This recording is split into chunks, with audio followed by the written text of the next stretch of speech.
Hello future doctors, welcome to our channel Ayurvedic future. तो पिछले lectures में अपन ने अपनी बाकी की ऋतुएं देख ली थी। आज अपन देखने जा रहे हैं अपने लास्ट ऋतु, जिसका क्या नाम है, शरद ऋतु। ठीक है, तो ये 5 मार्क्स में पूछे जाने वाली ऋतु है, जो कि बहुत इंपॉर्टेंट है। ये मेनली बहुत बार पूछे गई ऋतु है। ठीक है, तो अपन देखते हैं शरद ऋतु का एक और नाम क्या होता है, घनंत है। घनंते, इसको अपन क्या बोला है, घनंते, क्योंकि इसमें क्या होता है, बादल घने रहते हैं, तो इसको अपन ने घनंते बोला है क्योंकि इसमें बादल घिरे रहते हैं। ठीक है, फिर अपन देखेंगे कि इसको अपन को 5 मार्क्स में आता है, तो अपन को इसका इंट्रोडक्शन लिखना है, कौन से ऋतु है, कौन से काल की है, कौन से इसको उत्तरायण दक्षिणायन क्या बोला गया है, इसमें कौन से रस की प्रधानता होती है। ठीक है, ये सब चीज़ अपन को लिखनी है। फिर अपन देखने की शरद ऋतु में होता क्या है आखिर, कि वर्षा काल में जिनको शीत साथ में होता है, जिनको वर्षा काल में जिन भी लोगों को शीत साथ में हो गया होता है, ऐसे लोगों के अंग सहसा सूर्य की प्रखर किरणों से तृप्त हो जाते हैं।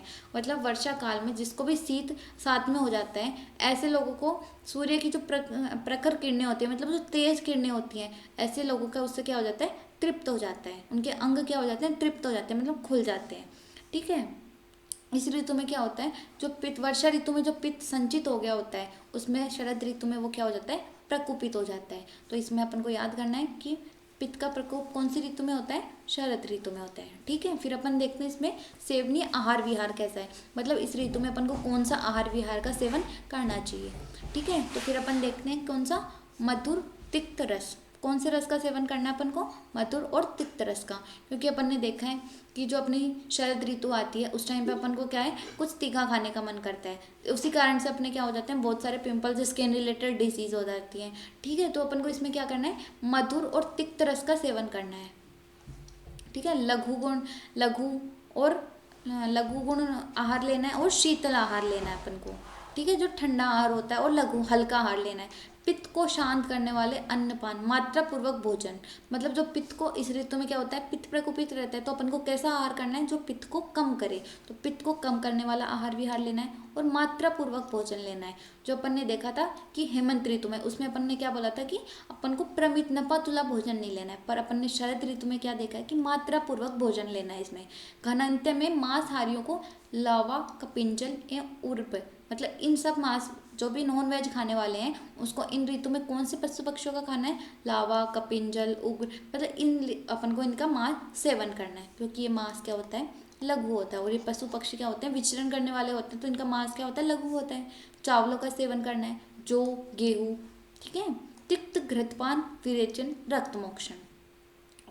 अब ये देखो एमसीक्यू के पॉइंट से बहुत इंपॉर्टेंट है कि ये जो दिए गए हैं, तिक्त घृतपान, विरेचन, रक्त मोक्षण, ये चिकित्सा के किसमें, कौन सी ऋतु में बोले गए हैं, ये बोले गए हैं अपन को शरद ऋतु में।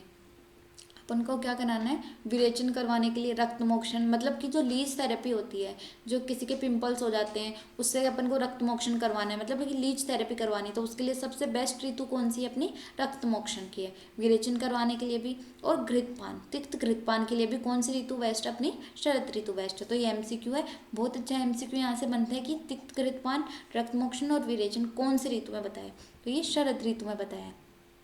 ठीक है, तो इस ऋतु में क्या होता है, अपनी अग्नि तो क्या रहती है, मंद रहती है, और पित्त क्या रहता है, अपना प्रकोपित रहता है। ठीक है, फिर अपन देखते हैं कि इसमें ताज्य आहार विहार, मतलब इसमें कौन से आहार विहार अपन को नहीं करने हैं। इसमें अपन का पित्त प्रकोपित रहता है, तो धूप का सेवन अपन को नहीं करना है, धूप में और जहाँ भी मिट्टी या फिर पॉल्यूशन हो उस जगह पर अपन को नहीं जाना है। वसा, तेल, ओस, ओदक मांस, मतलब जो भारी मांस, गुरु मांस है, उन पशु पक्षियों का, कफ प्रधान पशु पक्षियों का मांस अपन को सेवन नहीं करना है। ओस में अपन को नहीं बैठना है। वसा, तेल, ये सब चीज़ें अपन को सेवन नहीं करनी है, क्योंकि इससे क्या होता है, अपने पिंपल्स बढ़ जाते हैं, अपनी ऑयली स्किन रहती है, इसलिए अपन को इसका सेवन नहीं करना है। छार, दही, दही का सेवन अपन को नहीं करना है। छार का सेवन भी अपन को नहीं करना। दीवा स्वप्न भी अपन को नहीं करना। दीवा स्वप्न किस ऋतु में बताया गया है, सिर्फ और सिर्फ अपन को ग्रीष्म ऋतु में बताया गया है। कौन सी ऋतु में अपन को दिवा स्वप्न बताया है, सिर्फ ग्रीष्म ऋतु में, बाकी सभी ऋतुओं में दिवा स्वप्न क्या अपना निषेध है। पूर्वी वायु का सेवन ये अपन को नहीं करना है, पूर्व दिशा से जो भी वायु आ रही है उसका अपन को सेवन नहीं करना। तो अपन ने देख लिया कि अपन को क्या क्या करना है, चावल, जौ, गेहूँ ये सब खाने हैं, और विहार क्या अपन को इसमें विरेचन, रक्त मोक्षण ये सब करवा देना है। और जो वर्जन्य आहार विहार है वो क्या है, धूप का सेवन नहीं करना। ठीक है, ओदक मांस, आनुक मांस ये अपन को नहीं खाना। दधी का सेवन नहीं करना, दीवा स्वप्न नहीं करना। ठीक है, ये हो गई अपनी शरद ऋतु। अब इसमें एक चीज़ दी गई है हंसोदक। या तो हंसोदक आपको शरद ऋतु के साथ पूछा जाएगा, या फिर हंसोदक आपको अकेला 5 नंबर में पूछे जाने वाला क्वेश्चन है। ठीक है, तो हंसोदक अकेला भी पूछा जाता है और एमसीक्यू में भी पूछा जाता है कि हंसोदक का वर्णन कौन सी ऋतु में है। तो हंसोदक का वर्णन कौन सी ऋतु में है? शरद ऋतु में। ठीक है, ये आपको श्लोक है, ये वेरी इंपॉर्टेंट श्लोक है। अगर 5 नंबर में आपको हंसोदक आता है तो आपको ये श्लोक लिखना पड़ेगा। क्या है? दीवा सूर्य स तप्तम निशि चंद्रा सुशीतलम, अर्थात दिन में सूर्य की किरणों से गर्म हुआ और रात्रि में चंद्रमा की शीतलता से तृप्त हुआ। कालेन पकोम, ऐसे काल से पका हुआ। निर्दोषम अगस्तस्य निर्विष्टम, मतलब अंत में निर्दोष और अगस्तस्य जो तारा होता है उसके उदय होने के प्रभाव से जो पका हुआ रहता है उस जल को अपन ने क्या बोला है? हंसोदक जल बोला है। और वो हंसोदक जल कैसा होता है? विमल होता है और शुचि, मतलब पवित्र होता है। ठीक है, जो किस किस काम में आता है? स्नान, पान, अवगाहन। जो स्नान के काम आता है, पीने के काम आता है, अवगाहन के काम आता है। और किसके समान होता है? अमृत के समान होता है। उसी को अपन ने यहाँ पे क्या बोला है? हंसोदक बोला है। तो ये श्लोक इंपॉर्टेंट आपको याद करना है। दीवा सूर्य सुतप्तम निशि चंद्रा सुशीतलम, मतलब दिन में सूर्य की किरणों में तप्त हुआ और रात को चंद्रमा की किरणों से शीतल हुआ। काल के प्रभाव से पका हुआ।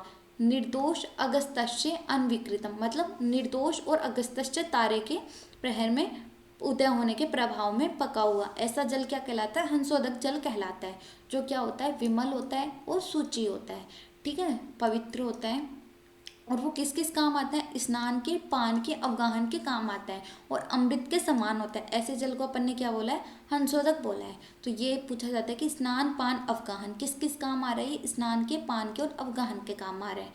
ठीक है, ये अपन को यहाँ पे पूछा गया है। और शरद काल, इस ऋतु में अपन को क्या क्या करना है? शरद काल, इसमें विहार क्या है? शरद ऋतु में उत्पन्न फूलों की माला का सेवन करना है, स्वच्छ वस्त्र मतलब अच्छे वस्त्र पहनने हैं, और प्रदोष काल में चंद्रमा की किरणों से हितकर जो भी आहार विहार है वो अपन को करना है। ठीक है, तो यही था शरद ऋतु में अपन को हंसोदक का पहला 5 नंबर में पूछा जाता है, या फिर ये शरद ऋतु के साथ ही पूछा जाता है। तो ये इंपॉर्टेंट चीज़ें तो मैं आपको लास्ट में बता देती हूँ कि इसमें इंपॉर्टेंट मेनली कौन कौन सी चीज़ें जो आपको ध्यान रखनी है। ठीक है, तो सबसे पहले तो एक मैं बताती हूँ आपको, एक जो आदान काल है और विसर्ग काल है, इन दोनों का जो डिफरेंस है वो 5 नंबर में पूछे जाने वाला है। ठीक है, फिर उसके बाद हेमंत ऋतु बहुत इंपॉर्टेंट ऋतु है जो बार बार पूछी जाती है 5 नंबर में। ठीक है, ये आपको ध्यान रखनी है। उसके बाद वसंत ऋतु जो बहुत पूछी जाती है। उसके बाद शरद ऋतु। ये जो 3 ऋतु हैं और एक हंसोदक, ये तो मोस्ट इम्पोर्टेंट है जो आपको एकदम याद ही कर लेनी है। ये तो बहुत बार पूछे जाने वाली है। और बाकी जो हमने पढ़ाया है वो ऐसा नहीं है कि वो ऋतु इंपॉर्टेंट नहीं है, वो भी बहुत इंपॉर्टेंट है। बट ये जो हमने बताई है ये बहुत हर साल रिपीटेड क्वेश्चन आते हैं। आदान काल और विसर्ग काल का डिफरेंस, हेमंत ऋतु, वसंत ऋतु, शरद ऋतु और हंसोदक, ये तो पूछे ही पूछे जाते हैं। ठीक है, अगर आपको कोई डाउट हो तो प्लीज़ आप कमेंट सेक्शन में पूछ सकते हो। And please like, share and subscribe our channel. Okay, thank you so much guys.